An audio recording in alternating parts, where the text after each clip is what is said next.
When people experience coordinated harassment, it can feel like being dropped into the Truman Show, as if eyes are everywhere, reactions are scripted, and you're the center of an unseen stage. That comparison makes sense psychologically because prolonged stress, social invalidation, or repeated targeting cues the brain to start scanning for patterns and intent everywhere.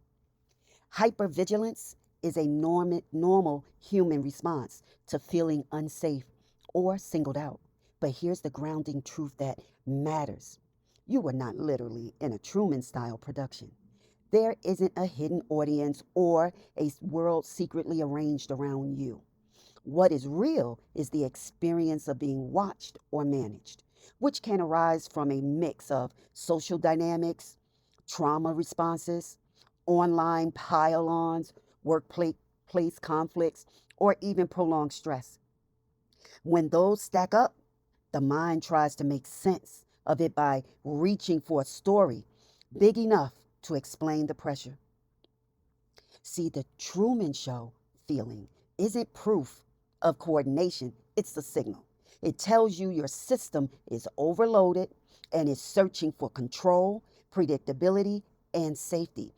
The danger isn't the metaphor, the danger is believing the metaphor is literal.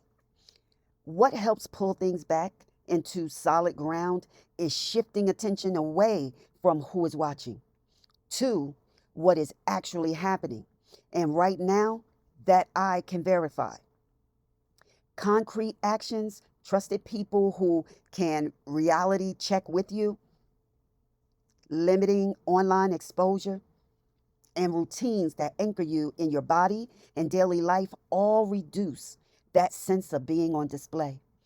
If this feeling is persistent, distressing, or starting to affect your sleep, your work, or relationships, it's genuinely important to talk to someone professional. And it's not because you're wrong, but because your nervous system deserves support, not isolation. See, you're not a character on a set. You're a person reacting to pressure, and pressure can distort perception without meaning anything supernatural or staged is occurring. Let me slow this down so you can make this usable. First, real harassment has a grounded footprint.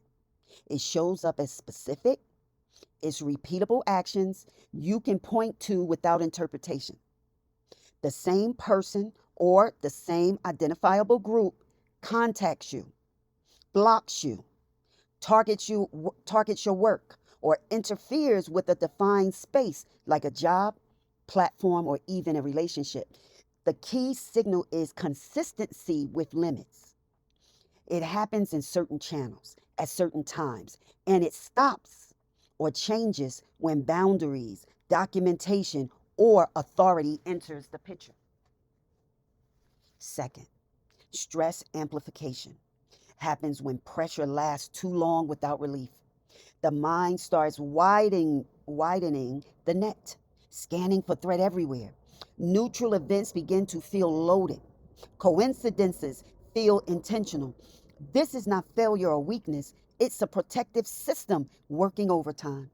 The giveaway here is that the sense of targeting spreads beyond the original source and becomes harder to localize. It feels global rather than specific. And third, pattern feeling is where the Truman Show feeling is born.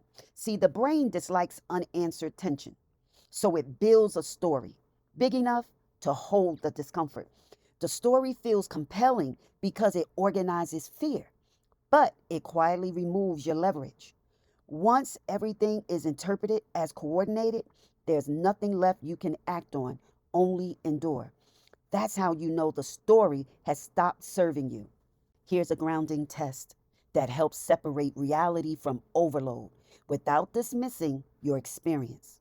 You have to ask yourself, can I name a concrete action, a clear actor, and a plausible motive that doesn't require hidden orchestration? If the answer collapses into everyone, they, or it's somewhere you've crossed from observation into interpretation. Another stabilizer is impact thinking. Instead of asking why something happened, ask what actually changed. Did access change? Did income change? Did a relationship change? Did your safety change? Real harassment leaves measurable effects. Mental amplification mostly leaves exhaustion. The most important shift is this: you don't need to disprove a grand explanation to regain your footing. You only need to shrink your attention back to what you can verify and influence today. Sleep, routines, limited exposure to triggering spaces, and one or two trusted people who will gently reality check with you are not small things. They bring your perception back into proportion. And I want to be very clear and human with you here. If the sense of being watched, staged, or managed starts to feel constant or starts shaping your choices, that's a sign to bring in support. And it's not a verdict.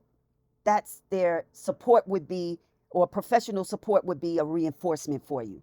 Strong, perceptive people often wait too long because they think they should be able to outthink the experience. This isn't a thinking problem, it's a load problem. You are not on a set. You are not being tested by an invisible audience. You are someone whose awareness has been pushed past its comfort zone.